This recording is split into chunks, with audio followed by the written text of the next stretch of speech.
আসসালামু আলাইকুম। কেমন আছেন সবাই? আশা করি আল্লাহর রহমতে আপনারা সবাই ভালো আছেন। সামনে উপজেলা পরিষদ নির্বাচন। আর এই উপজেলা পরিষদ নির্বাচন উপলক্ষে আজ আমি আপনাদের মাঝে চেয়ারম্যান প্রার্থী হিসেবে দেখতে চাই এই ধরনের একটি পোস্টার ডিজাইন শেয়ার করব এবং কিভাবে এই পোস্টার ডিজাইন আপনার হাতে থাকা মোবাইল দিয়ে তৈরি করবেন বা কাস্টমাইজ করবেন সেটি সম্পূর্ণ ভিডিওতে দেখিয়ে দিব। আপনি যদি আমার চ্যানেলের নতুন দর্শক হয়ে থাকেন অবশ্যই চ্যানেলটি সাবস্ক্রাইব করবেন এবং পাশে থাকা বেল বাটনে ক্লিক করে নোটিফিকেশন অল করে দিবেন। ভিডিওতে কিছু সময় পর পর একটি করে সর্বমোট 4টি পাসওয়ার্ড দেখানো হবে। সম্পূর্ণ ভিডিও দেখে পাসওয়ার্ড সংগ্রহ করুন। তো চলুন শুরু করা যাক।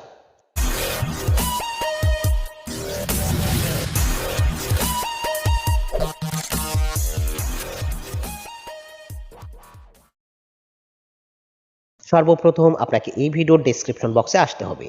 সেখানে ডাউনলোড পিএলপি নামে একটি লিঙ্ক থাকবে। সেই লিঙ্কে ক্লিক করে আপনার ফোনে থাকা যে কোনো ব্রাউজার সিলেক্ট করে সম্পূর্ণ ভিডিও দেখে পাসওয়ার্ড সংগ্রহ করে পাসওয়ার্ডগুলো টাইপ করে সাবমিটে ক্লিক করবেন। তারপর ফাইলটি ডাউনলোড করে নেবেন। ফাইলটি ডাউনলোড করা হয়ে গেলে ফাইলটি কাস্টমাইজ করার জন্য একটি অ্যাপস প্রয়োজন। অ্যাপসটির নাম PixelLab অ্যাপস, যেটি গুগল প্লে স্টোরে ফ্রিতে পেয়ে যাবেন। খুঁজে পেতে সমস্যা হলে আমি আমার এই ভিডিওর ডেসক্রিপশন বক্সে লিঙ্ক দিয়ে দিব, ডাউনলোড করে নেবেন। আমি আমার ফোনে থাকা PixelLab অ্যাপসটি ওপেন করে নিচ্ছি। PixelLab অ্যাপস ওপেন করার পর এই ধরনের একটি ইন্টারফেস আসবে। সর্বপ্রথম আপনাকে এই নিউ টেক্সটটা ডিলিট করার জন্য নিউ টেক্সটটা সিলেক্ট থাকা অবস্থায় উপরে ডিলিট অপশনে ক্লিক করে ওকেতে প্রেস করে দিবেন। তাহলে ডিলিট হয়ে যাবে। এবার আপনার পিএলপি ফাইলটি অ্যাড করার জন্য উপরে 3 ডট মেনুতে ক্লিক করুন। এবার নিচে দেখুন ওপেন ডট পিএলপি ফাইল, এখানে একটি ক্লিক করুন। এবার সবার উপরেই দেখুন ডট পিএলপি নামে একটি আইকন, এখানে ক্লিক করুন। আপনি যদি ক্রোম ব্রাউজার দিয়ে ডাউনলোড ফোল্ডারে সেভ দিয়ে থাকেন তাহলে আপনার পিএলপি ফাইলটি এখানে শো হবে। আর আপনি যদি পিএলপি ফাইলটি অন্য কোনো ব্রাউজার বা অন্য কোনো ফোল্ডারে সেভ দিয়ে থাকেন তাহলে অ্যারোতে ক্লিক করে ফোল্ডারটি সিলেক্ট করুন। ফোল্ডারটি সিলেক্ট করার পর ফাইলটি খুঁজে পেলে ফাইলে একটি ক্লিক করুন। ওপেন অ্যান্ড অ্যাড, এইখানে একটি ক্লিক করুন। ওকেতে প্রেস করুন। এবার ফাইলটি কিছুক্ষণ লোড নেওয়ার পর আপনি ব্যাকে আসুন। আপনার ডিজাইনটি PixelLab অ্যাপসে শো করবে। আমি এই ডিজাইনে যে লেয়ারগুলো ব্যবহার করছি প্রত্যেকটি লেয়ার দেখার জন্য লেয়ার অপশনে ক্লিক করুন। এই ডিজাইনে ব্যবহারকৃত প্রত্যেকটি লেয়ার আমি এইখানে লক করে রাখছি। আপনারা চাইলেই সহজে যে কোনো লেয়ার আনলক করে নিয়ে কাস্টমাইজ করে নিতে পারবেন। সর্বপ্রথম আমি উপরে এই দুইজন নেতার ছবি পরিবর্তন করে দেখাবো।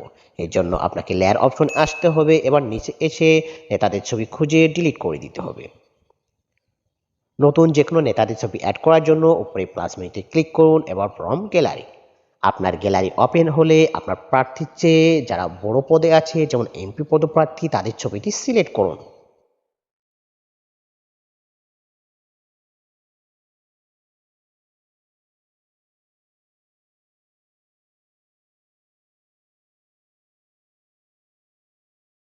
ওকেতে প্রেস করে ছবিটি রিসাইজ করে এই বৃত্তের ভিতর বসিয়ে দিন।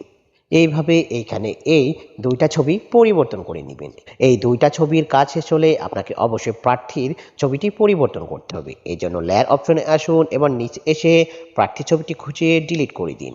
নতুন বা আপনার জেলার যে প্রার্থী তার ছবিটি এইখানে আনার জন্য উপরে প্লাস বাটনে ক্লিক করুন। এবার ফ্রম গ্যালারি, আপনার গ্যালারি ওপেন হলে আপনার উপজেলার যে প্রার্থী তার ছবিটি সিলেক্ট করুন।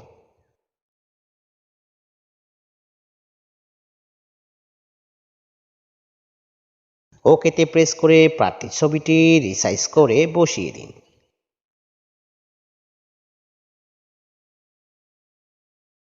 প্রার্থীর ছবির কাজ শেষ হলে আপনাকে অবশ্যই প্রার্থীর নামটা পরিবর্তন করতে হবে। এই জন্য লেয়ার অপশনে আসুন। এবার প্রার্থীর নামটা খুঁজে লক থাকলে আনলক করুন।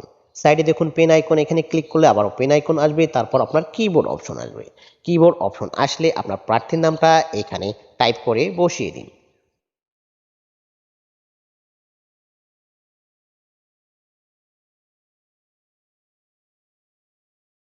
ওকেতে প্রেস করে আপনারা লেখাটা খুব সুন্দরভাবে এইখানে বসিয়ে দিন। আপনি চাইলে লেখার কালারও পরিবর্তন করে নিতে পারবেন। এই জন্য লেখাটা সিলেক্ট থাকা অবস্থায় আপনাকে টেক্সট অপশনে এসে কালারে আসবেন। এবার যে কোনো একটা কালার চুজ করে ওকেতে প্রেস করে দিবেন। এইভাবে এই ডিজাইনে যে লেয়ারগুলো কাস্টমাইজ করার প্রয়োজন পড়বে সবগুলো লেয়ার অপশন এসে খুব সহজেই আনলক করে নিয়ে কাস্টমাইজ করে নিতে পারবেন। সবগুলো লেয়ার কাস্টমাইজ করা হয়ে গেলে ডিজাইনটি সেভ করে নেবেন। সেভ করার জন্য উপরে সেভ মেনুতে ক্লিক করুন। নিচে দেখুন সেভ অ্যাজ ইমেজ, এখানে একটি ক্লিক করুন। আপনি যদি এই ডিজাইনটি কোনো সোশ্যাল মিডিয়াতে পোস্ট করতে চান তাহলে কাস্টম যে সাইজটি আছে এটি দিয়েই সেভ করে নেবেন। আর আপনি যদি এই ডিজাইনটি প্রিন্ট করতে চান তাহলে ইমেজ ফরম্যাটে জেপিজি এর জায়গায় পিএনজি করবেন এবং কাস্টম যে সাইজটি আছে এটি দিয়েই সেভ করে নেবেন। তাহলে প্রিন্ট করার সময় ফুল এইচডি কোয়ালিটিতে প্রিন্ট করতে পারবেন। তো এই ছিল আমার আজকের ভিডিও।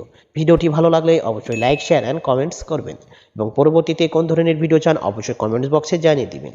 আসসালামু আলাইকুম।